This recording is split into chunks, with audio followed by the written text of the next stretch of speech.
bahasa Inggris. Develop based on the weakness. Padahal maaf, if he is mediocre, kalau dia mediocre dalam bahasa Inggris atau matematika, Anda kencengin sebanyak-banyaknya, maksimum dia akan menjadi average. There is no reward to be the average. Find the potential in your talent now. Develop based on that. Contohnya sederhana, David Beckham. Waktu kecil dia dideteksi akan menderita disleksia, tidak bisa baca, punya kesulitan membaca. Kalau orang Indonesia kan akan musika, langsung diprosesin bacaannya. Orang tua David Beckham, dia tidak melakukan itu. Yang dia lakukan adalah mencari potensi David Beckham di bidang yang lain. Dia coba senam, panahan, menembak, renang, sampai akhirnya ketemu sepak bola. Dan kemudian apa yang terjadi ya, ternyata sepak bola potensinya bagus, dikencengin di situ, strength based development. Dan ternyata sekarang anak itu berhasil luar biasa. Salah satu pesepak bola paling hebat di dunia, kaya raya, istrinya cantik jelita. Jangan lupa. So remember that whether you are developing your children or whether you are developing your talent, find the strength. Saya akan memulai presentasi saya dengan kata-kata dari Michel Angeli. The danger is not setting our aim too high and kill, but in setting our aim too low and achieving it. Yang bahaya itu bukan pasang target terlalu tinggi ya, tapi tidak tercapai ya, tapi pasang target terlalu rendah dan tercapai. Makanya ini semoga menjawab salah satu pertanyaan seorang bapak yang kemarin di sana. Pak, presentasi bapak bagus, kita semua setuju, tapi kita mules Pak, karena dengan reality yang kita punya.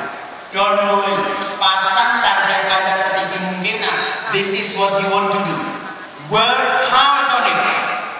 Hidup saya adalah cerita nyata dari itu. Saya lahir di Magetan tahun 1968. Umur 5 tahun saya bilang ke bapak saya punya cita-cita berkarir di dunia global dan saya ingin kuliah ke Jerman. Bapak saya memegang bau dahi saya dan bilang, kayaknya kamu demam. Tidak akan pernah terpikir bagi seorang guru SD di Magetan bahwa saya bisa berkarir di dunia global dan kuliah di Jerman. I work hard, extremely hard for that. Dan seperti saya bilang, memang saya tidak mencapai kuliah saya di Jerman. Saya kuliah di Prancis, tidak di kita. That's what you want to do. Anda canangkan cita-cita di HR setinggi langit, mungkin tidak akan 100% tercapai. That's okay.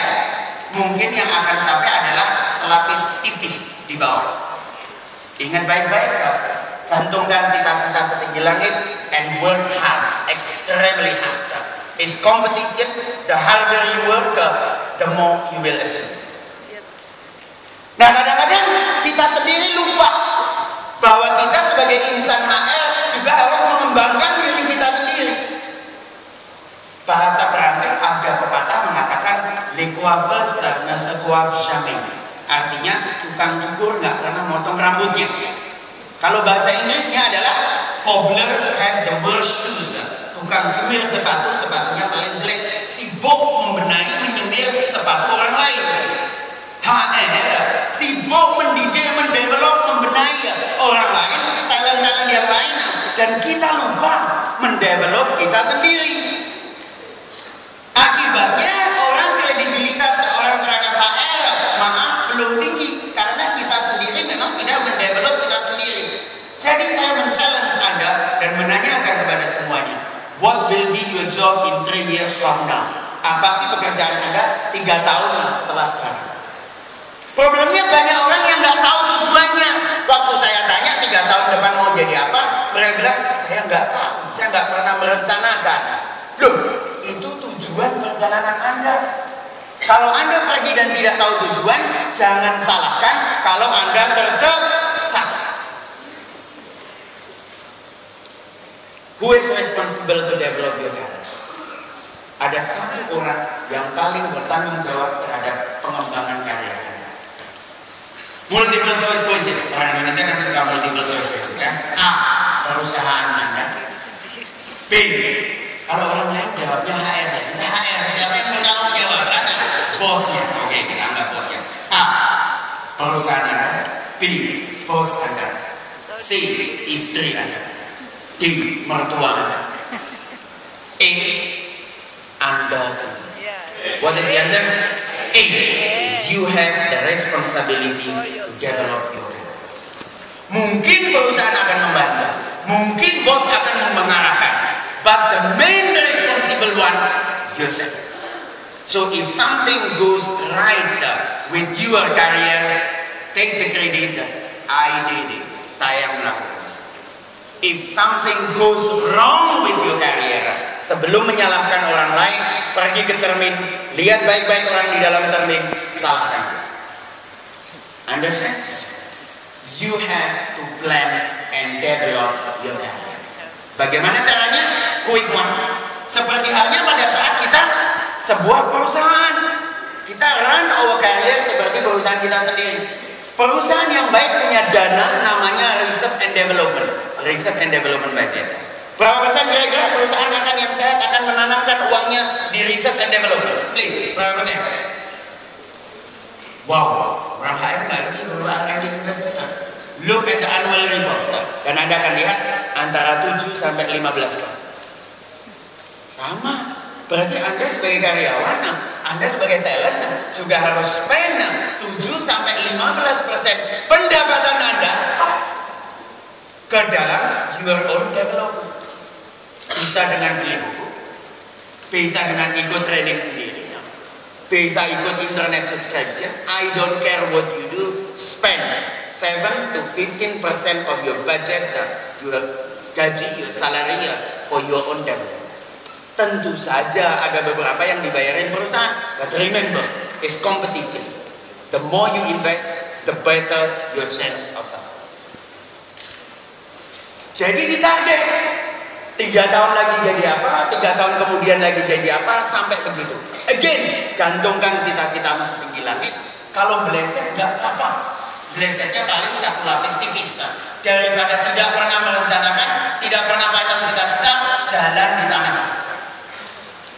Ini kira-kira beberapa hal yang mungkin harus Anda pelajari.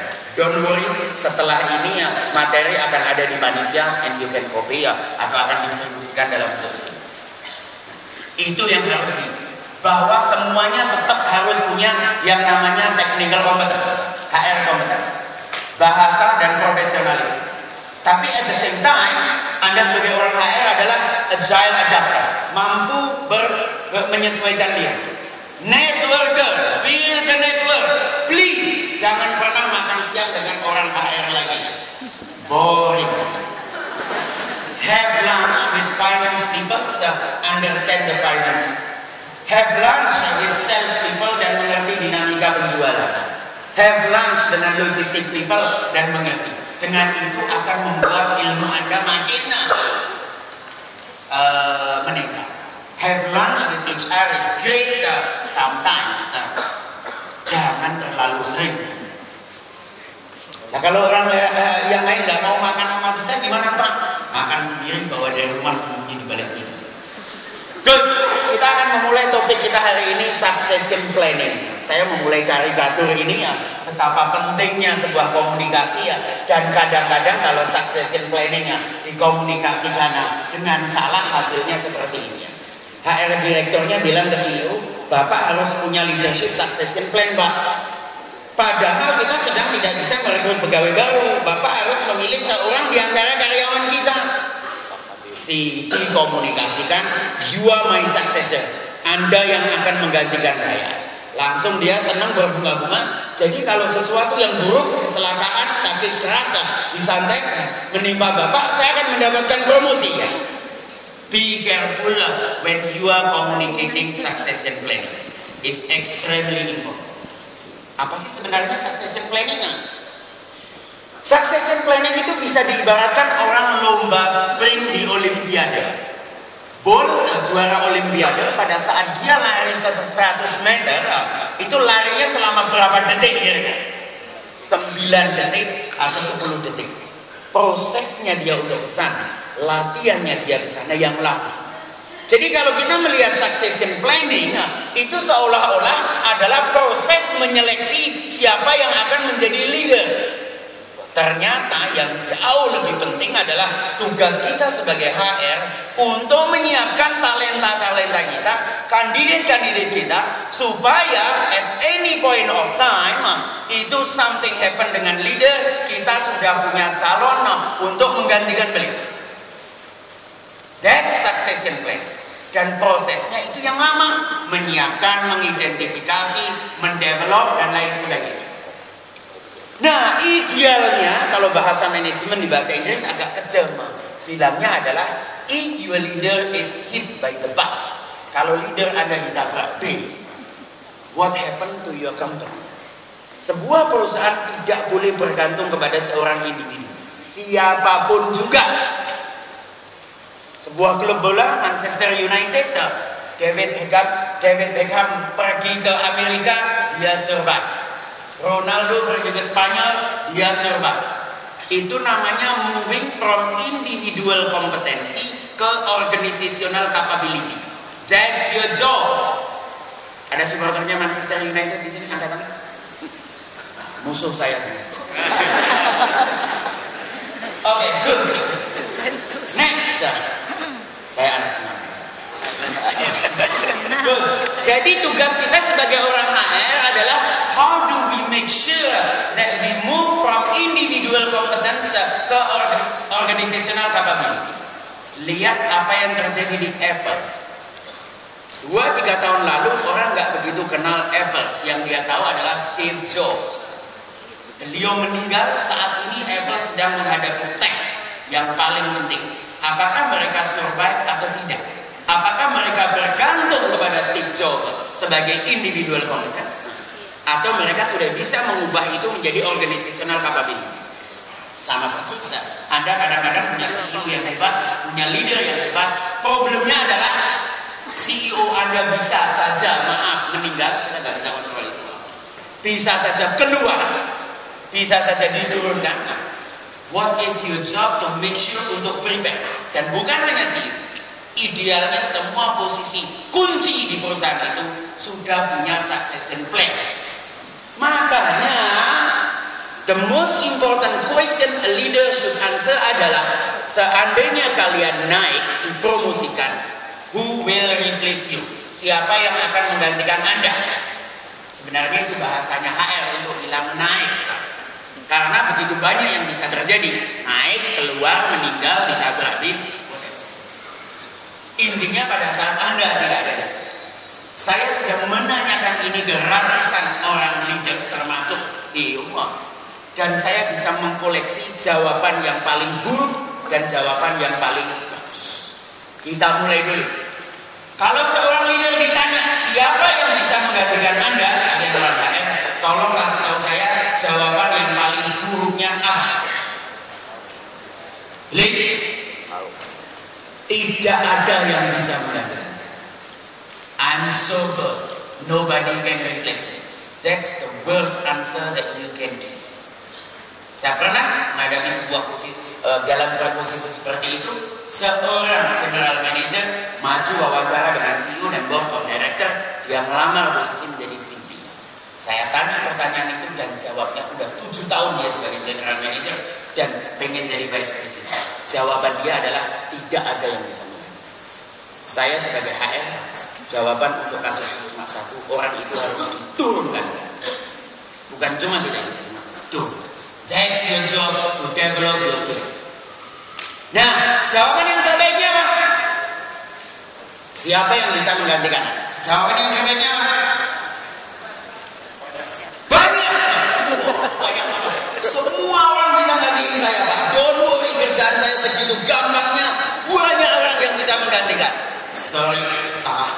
Next. Gak apa-apa. Salah gak apa-apa. Silakan please. Siapa yang bisa menggantikan? Asisten. Sekretaris. Bisa menggantikan saya di rumah, tapi tidak di kantor. Saya bisa multiplicity dan bisa cloning diri saya sendiri. Sebut nama 2 orang itu, Amin dan Badrun. Contoh. Wah, maaf, saya bukannya tidak percaya banyak orang bisa menggantikan. Remember, your job is to motivate and develop your team.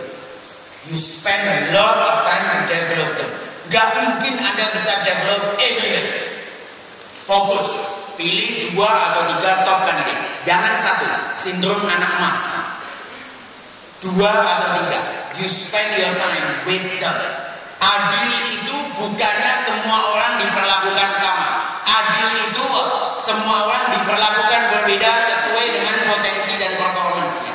Spend your time with your top talent developer.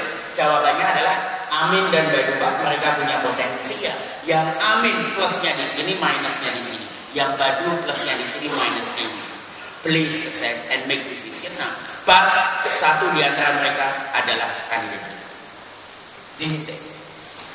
Nah, remember, kuncinya talent development tadi succession planning, bukannya memilihnya itu. Yang susah adalah mendevelop, identify mereka. Problemnya adalah they have the choice. Ingat baik-baik ya kemarin ya.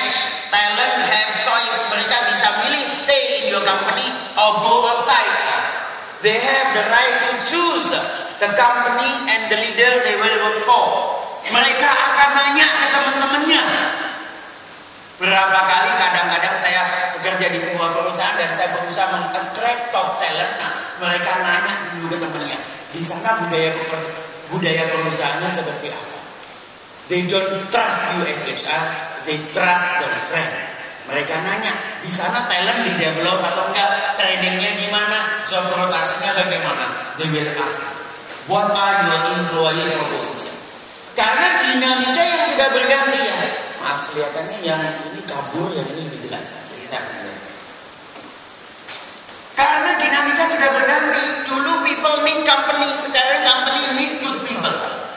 Talented people will be your competitive advantage. Dan terutama good people adalah rare. Jadi kalian harus nanya, why do the talent want to stay in your company?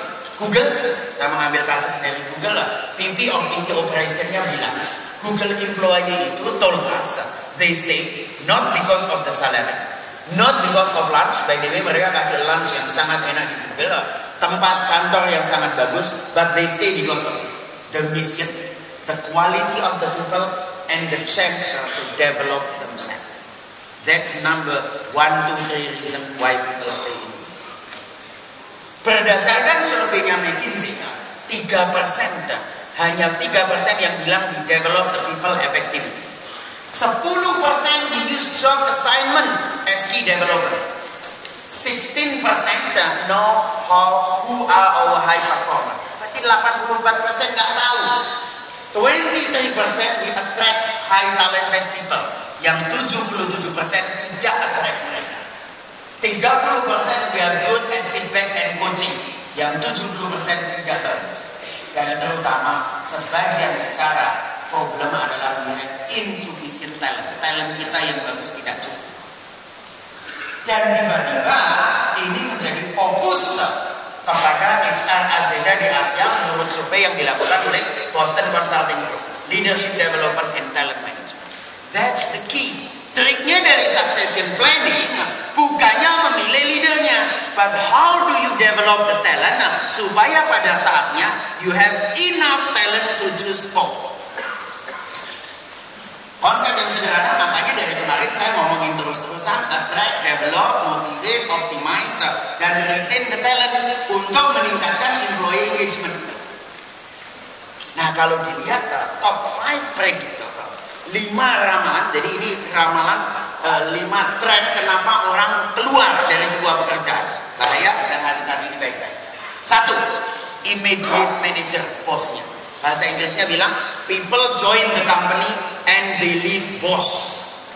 Jadi people itu join sebuah perusahaan dan akan keluar karena sudah benar-benar tidak tahan dengan perlakuan bosnya. Oke, ingat baik. Yang ketawa berarti bosnya lebih jahat banget. Saya udah mengenal 2 orang di tengah, tolong difoto panitia nanti. Good. 2, poor fit to the job. Jadi orang itu nggak match dengan jobnya. Coworkers not committed, teamwork ini ya. Pay dan benefit baru angka keempat. Oke, jadi kalau ada yang bilang it's about money ya, cuma alasan bapak. 5. Connection to senior level of management. Ini sebuah kasus beberapa perusahaan nanti saya tampilkan yang sudah melakukan itu dengan baik.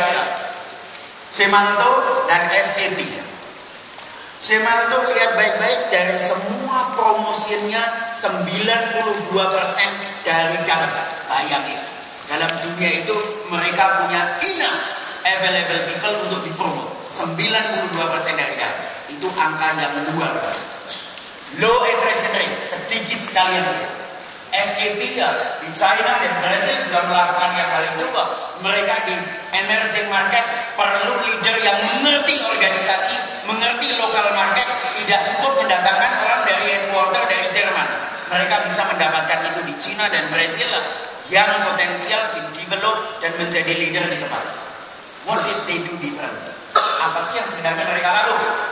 Ingat kemarin saya sampaikan secara singkat ini ya. Saya akan terangkan lebih jauh hari ini. Zaman dulu dinamika leadership adalah yang namanya charismatic leadership. Zaman itu leadership itu sangat karismatik. Biasanya sangat cakep atau cantik. Makanya saya harus menemukan leadership yang lain kan. Nah, jadi zaman itu leadership itu sangat karismatik, cakep, good looking, dan jago ngomong. Soekarno ada di situ, JF Kennedy ada di situ, Charles de Gaulle, dan beberapa pemimpin-pemimpin dunia dalam bidang bisnis, termasuk CEO-nya HP yang wanita itu ada di situ. Problem yang ada adalah kadang-kadang charismatic leader ini memang orangnya cakep, jago ngomong. Problemnya adalah they don't deliver the result. Stakeholder mulai nggak happy. Akhirnya melangkahlah ke dunia berikutnya, namanya result oriented leadership. Saya pernah bekerja dengan orang semacam ini yang waktu saya di Nokia, saya bekerja dengan CEO Nokia namanya Yorma Olila. Maaf, tadi bos Google Image cari orang namanya Yorma Olila. Bukan orang yang paling tampan di muka bumi ini. Maaf ya. Dan dia juga nggak jago ngomong. Orang Citibank, finance, accounting ngomongnya angka doang. Jadi tidak cakep dan tidak jago ngomong. Tapi KPI-nya, resultnya jalan. Suatu saat dia pernah membawa angka share-nya Nokia dari 5 euro menjadi 200 euro. Luar biasa. Untung saya sudah jual sebelum turun. Sekarang tinggal 2 euro. Oke, good. Result oriented leadership. Setelah itu keluar dinamika berikutnya. Ternyata leader-leader yang result oriented leadership ini begitu terobsesi dengan yang namanya KPI, Key Performance Indicator, driven by number. Kadang-kadang kita lupa siapa majikan, siapa budaknya. Seperti jam tangan. Dulu jam tangan itu diciptakan untuk membantu kita. Sekarang kita diperbudak oleh jam tangan. Sebagai protes dari itu, saya tidak pernah pakai jam tangan lagi seumur hidup saya. Kadang-kadang BlackBerry diciptakan untuk membantu kita, tapi kadang-kadang kita menjadi budak dari BlackBerry. Same story here, KPI kita menjadi budak dari KPI. Semua dilakukan untuk memeras anak buah kita, namanya EBITDA, KPI, growth atau apapun namanya, dan anak buah kita diperas sampai akhirnya tidak bisa bernapas, nggak kerasan dan keluar. Kemudian CEO-nya bilang ke saya, komplain, ini anak buah saya yang bagus-bagus pada keluar semua. Nah, dinamika berikutnya adalah aspirational leadership. You are only good leader if you know how to motivate and develop your people.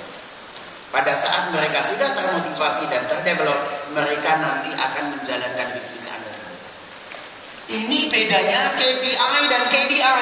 Yang satu short term, yang satu long term. Don't worry, nggak usah dicatat, semua materi akan available di mana. Nah, di mana kalau KPI itu performance, KDI itu adalah how do you develop the business and the people in the long term. Developing your organization business wise and developing your people. Kalau dia KPI ada istilahnya harus smart, spesifik, measurable, achievable, dan lain sebagainya. Kalau ini goal, bahwa itu harus global, overview, observable, bisa diakses, dan terutama the most important, learning based. Apakah dengan memberikan pekerjaan itu kepada anak buah Anda membuat dia belajar? Ingat, boring work, pekerjaan yang membosankan dan monoton adalah sesuatu alasan yang membuat orang keluar. Jadi bagaimana nanti succession-nya harus dilakukan? Tentu saja dilihat dulu dari assessment of key position. Kita tidak bisa melakukan succession plan untuk semua posisi. Remember, fair, adil is not doing the same thing to everybody. Doing different things is fair. Nah, assessment of key position. Posisi apa yang akan kita harus lakukan succession plan? Setelah itu diidentifikasi talent-talentnya yang mana. Talentnya di-assess, dan terutama di sini yang penting bahwa setelah di-assess, semua orang punya strength, punya weakness, how you develop them and how you implement them. Problem yang ada dari sini ke sini biasanya nggak masalah. Semua orang di-assess. Ada seminar tentang assessment center, semua jalan, semua bisa di-assess dan semua dapat report. Problem yang ada adalah ternyata setelah di-assess tidak di-develop. Nah, itu lebih frustasi lagi. Seperti Anda dimajukan ke general medical check-up, dikasih tahu Anda sakit TBC. Dan by the way ada kecenderungan kanker, by the way obatnya nggak ada. Nah, itu kan lebih pusing lagi kan? That's what you do. Anda ketawa tapi Anda melakukan itu. What you do adalah Anda assessor. Bapak ini salesnya bagus banget, tapi leadershipnya kurang Pak, dan finance-nya harus diperbaiki. Goodbye. Atau ada plan tapi tidak diimplementasikan. Yang paling penting adalah eksekusi. Jadi tolong hal-hal itu dieksekusi, dimonitor, dan Anda measure performance-nya top leader Anda berdasarkan bagaimana dia mengimplementasi development anak buah. Ini termasuk yang namanya KPI. 10 golden rules of succession plan. 1. Support dari top level management is extremely important. That's number 1. Ini bukan agendanya HR, ini agendanya bisnis. 2. Kalau dilakukan dengan baik, HR bisa increase the credibility and visibility. Tuh, bukan hanya assessmentnya, tapi setelah itu ada training, development, dan performance appraisalnya. 3. Identify skill yang organization need in 5 years. You develop your people on the competence that they need in 5 years. Gak ada gunanya develop competence untuk bisnis saat ini. Too late. You develop them on the future competence. Critical position harus diidentifikasi, dan manajer juga harus ditanya kompetensi apa yang dibutuhkan. Jadi nanti akan ada gambar seperti ini. Dan untuk beberapa level akan ketahuan kompetensinya apa, dan kemudian kompetensinya apa dan levelnya apa. Karena leader levelnya juga berbeda-beda. Please, jangan pernah gambar di mana seorang dijadikan requirement-nya 5 di segala bidang. No way. Gak ada yang bisa jadi Superman atau dewa. Nah, bikin yang realistik tapi achievable. Next, bikin systematic approach untuk identify, nominating, and selecting people. Siapa sih high potential di perusahaan Anda? Identify high performer yang almost ready. You cannot develop from scratch. Choose the best, develop them based on the strength. Training and development harus jalan, dan trainingnya bukan hanya training ya, by the way, work experience, job rotation, project, and other challenging assignment. Punya sistem untuk monitoring the progress. Nah, idealnya nanti semua talent dikotakkan di dalam kategori seperti ini. Nah, kotak ini adalah kotak yang paling mudah digambar, tapi paling susah diimplementasikan. Let me share with you one example. Kita di sini udah perasaan sangat sungkan. Kemudian saya harus ke Beijing dan melakukan hal ini untuk semua karyawan, 12.000 orang karyawan di Nokia Cina, mulai dari sales, pabrik, logistik, dan lain sebagainya.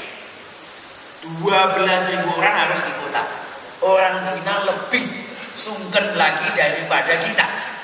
Mereka tiap kali nanya, aduh Pak Budi kalau ditaruh di sini gimana? Takutnya nanti mereka dipecat. Remember, the whole purpose is for development. Nah, apa yang harus kita lakukan? kadang-kadang sebagai orang HR yang menggambarkan dengan proses yang sederhana. Kalau performance biasanya gampang ya, dilihat pencapaian KPI low, medium, high.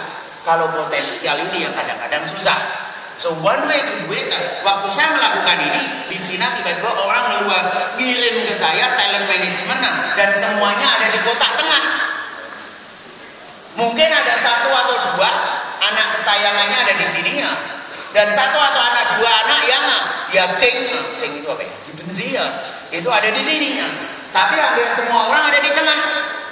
Terpaksa saya tolak. Remember, your job as HR kadang-kadang harus nolak. Saya nggak akan terima kalau tidak kualitasnya bagus. Kemudian kita ajar. Saya bilang, Pak, kalau namanya potensial high, orang ini sangat bisa dipromosikan. Kadang-kadang dengan angka. Mungkin dia akan bisa 2 kali promosi dalam 3-4 tahun ke depan. Namanya high potensial. Sederhana. Kalau medium, 1 kali promosi. Kalau low potensial mungkin dia performance-nya sudah bagus, tapi kayaknya untuk posisi itu dia susah dipromosi, kecuali dia sekolah lagi, ambil master, belajar yang lain atau apapun. That's one example. Your job as HR is to help them, to teach them supaya kota ini berjalan dengan baik. Best practice. Align the program with corporate strategy. Remember, harus tahu strategi perusahaan mau kemana, arahnya mau kemana. Ingat, Kodak seharusnya strateginya dari kimia ke digital software. Telco company seharusnya dari jualan pulsa dan SMS menjadi ke mobile banking dan lain sebagainya. Saya kemarin cerita salah satu pabrik semen pengen jualan online. Industri musik dari jualan CD menjadi download. Tanya arahnya kemana, then you decide accordingly. Choose the candidate based on the future requirement, not on the current requirement. Rotate people through job that meets their development goals.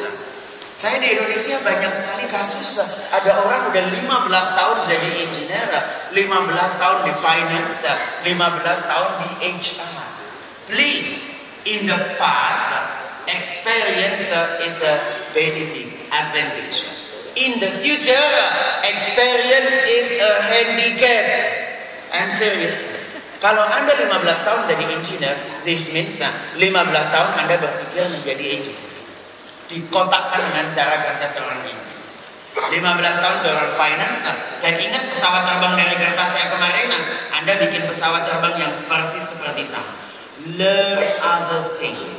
Kalau perlu, saya mau magang dong, boleh nggak di dalam hal strategi atau finance atau penjualan selama 2-3 tahun. Nanti balik lagi ke HR, you will see the difference. Rotate people through the job that makes their development good. Ada seorang CEO di Indonesia yang melakukan ini secara ekstrim. Setiap 1 tahun orang diputar, dipindah ke bagian yang lain tanpa ditanya apa maunya. It's also dangerous. Mungkin orang itu nggak suka, dan orang itu mungkin akan merasa dia dijadikan alat dari perusahaan itu. So remember, rotate that match development. Develop and reward carefully. Communicate honestly. Practical guide. Create a written succession plan. Conduct regular and in-depth review. Di-review secara regular. Compare the resulting list capability dengan senior talent pipeline. Setelah itu cari 2 atau 3 finalis, di-assess, dan terutama kadang-kadang harus dibandingkan dengan yang di luar. Jangan jadi katak di dalam tempur. Biasanya saya punya rule 2+1. Untuk setiap posisi di dalam, saya sudah punya 2 strong kandidat dari dalam, dan saya sudah mulai ngincar 1 kandidat dari luar. Jadi kalau Anda HR dan tinggal di kantor terus-menerus 24 jam, 5 hari dalam seminggu, you are doing the wrong thing. Sometimes you need to talk with other talent from other company, from other industry. Sometimes you have a job to bring them inside untuk memperbarui blood sirkulasi darah di perusahaan. Ini salah satu contoh assessment report dengan meliputi beberapa posisi. Dan kemudian dari contoh ini bisa kita bikin menjadi competitive benchmarking dari level yang sama di luar. Baru dalam hal itu, remember, your job as HR is to recommend the best one. Sometimes the best will come from outside. Contoh sederhananya tadi, pabrik semen jualan online. Di dalam belum ada yang biasa jualan online. Telco company yang mau bikin mobile advertising, di dalam belum ada. So you need to bring them from outside. It's also your job as an HR. Ini contoh beberapa perusahaan melakukan hal seperti ini ya. Mentoring untuk develop. Saya tahu hampir 100% HR pernah melakukan mentoring. Problemnya tidak banyak mentoring yang berjalan karena tidak dieksekusikan dengan baik. Ini contohnya. Mentor di training, mentee di training. Remember, this is one. Mentor di training, mentee di training. Kemudian setiap kali mereka harus ketemu. Mentor mendevelop, mentee mempropose, saya career development plan saya seperti ini. The whole process bisa ngambil waktu 9 bulan atau setahun. Setelah itu baru di-assess mentee-nya sampai di mana dan kita mempromosikannya seperti apa. Tidak banyak mentoring yang berjalan karena cuma mentee yang disiksa, disuruh take ownership, mentornya tidak punya waktu. It has to be both sides. Ini contoh bagaimana seorang talent dan bagi juga sekalian kita sebagai orang HR untuk mendevelop diri kita sendiri. Kita menganalisa kita sebagai sebuah perusahaan, score seperti SWOT analisis, strength kita apa, weakness kita apa, opportunity, risiko, evaluasi. Terutama identitinya kita saat ini apa? Dream ini sesuatu yang sangat powerful. Cita-cita seperti anak kecil yang tadi saya 5 tahun punya cita-cita berkarir di dunia global dan pengen kuliah ke Jerman. Nah, dream ini seringkali diterjemahkan dengan salah ke bahasa Indonesia, sedemikian hingga ada idiom yang bilang lu mimpi kali. Seolah-olah mimpi itu sesuatu yang tidak bisa dicapai dan kita jadi takut bermimpi. Boleh dibilang cita-cita, boleh dibilang mimpi, but remember, gantungkan mimpimu setinggi langit. Dari situ keluar learningnya apa yang harus dilakukan. Sedemikian hingga all your talent must have career plan, including yourself in the HR team. Terima kasih. Wassalamualaikum warahmatullahi wabarakatuh.